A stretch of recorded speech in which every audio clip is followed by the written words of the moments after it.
बिहार विधानसभा चुनाव को लेकर तैयारियां जोरों पर है। नेताओं की लगातार प्रतिक्रिया सामने आ रही है। वहीं इसी बीच मतदाता सूची को लेकर मचे बवाल के बीच नेता प्रतिपक्ष तेजस्वी यादव की प्रतिक्रिया भी सामने आई है। इसे लेकर उन्होंने लोकतंत्र पर हमला बताया है।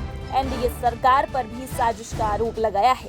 तेजस्वी ने कहा है कि 22 साल बाद इतनी जल्दी ये प्रक्रिया क्यों हो रही है और इतने कम समय में नई सूची कैसे तैयार होगी, ये संदेह पैदा करता है।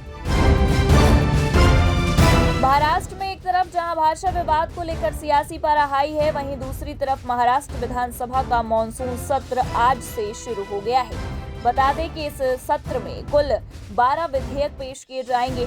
सत्र की शुरुआत से पहले राज्य सरकार को एक बड़े विवाद का सामना करना पड़ा, जब महाराष्ट्र के विद्यालयों में पहली से 5वीं कक्षा तक हिंदी भाषा की पढ़ाई शुरू करने के विरोध के बीच राज्य मंत्रिमंडल ने 3 भाषा नीति को रद्द कर दिया है।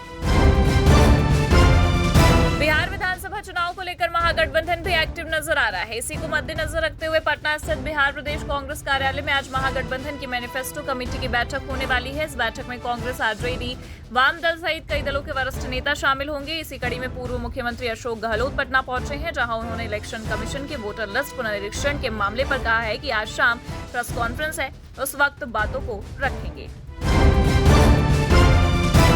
जम्मू कश्मीर की सियासत में एक नया गठबंधन जुड़ गया है। बता दें कि जम्मू कश्मीर पीपुल्स कॉन्फ्रेंस के अध्यक्ष सज्जाद लोन ने श्रीनगर में नए राजनीतिक गठबंधन का ऐलान किया है। गठबंधन का नाम पीपुल्स अलायंस फॉर चेंज है। जानकारी के मुताबिक इस गठबंधन में सज्जाद लोन की जम्मू कश्मीर पीपुल्स कॉन्फ्रेंस, हकीम मोहम्मद यासीन की पीपुल्स डेमोक्रेटिक फ्रंट और जस्टिस एंड डेवलपमेंट फ्रंट भी शामिल है।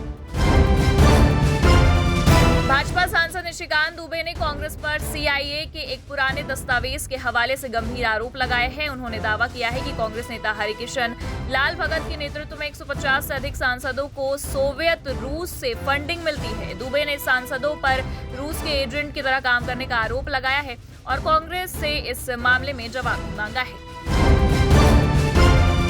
तेजस्वी यादव द्वारा वक्फ एक्ट को कूड़ेदान में फेंकने की बात कहने पर सियासी पारा हाई हो गया है। वहीं इस बीच तेजस्वी के इस बयान को लेकर बीजेपी सांसद सुधांशु त्रिवेदी ने इंडिया गठबंधन पर निशाना साधा है। उन्होंने कहा कि आरजेडी और समाजवादी पार्टी का समाजवाद अब नमाजवाद में बदल गया है। त्रिवेदी ने इंडिया गठबंधन पर संविधान का अनादर करने का भी आरोप लगाया।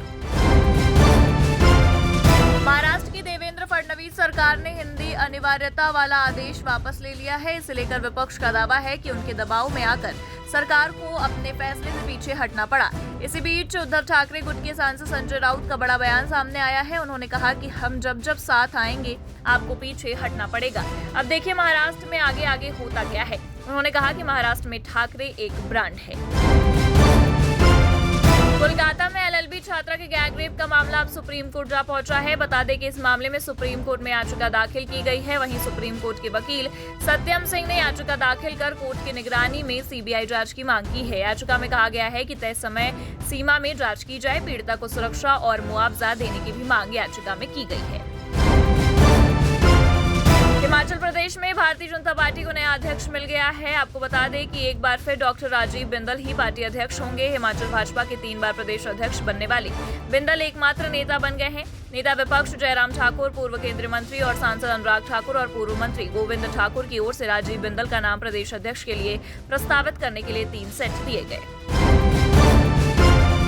वक्फ कानून को लेकर सियासी बवाल मचा है। वहीं इसी बीच उप मुख्यमंत्री विजय सिन्हा ने वक्फ संशोधन विधेयक के विरोध में आयोजित रैली को तुष्टीकरण की पराकाष्ठा बताया है। उन्होंने कहा कि यह विधेयक संसद और सुप्रीम कोर्ट के निर्देशों पर पारित हुआ है। सिन्हा ने आरजेडी कांग्रेस पर भ्रम फैलाने का आरोप लगाया और कहा कि वक्फ बोर्ड का काम संपत्तियों को बेचने वालों को बाहर करना है।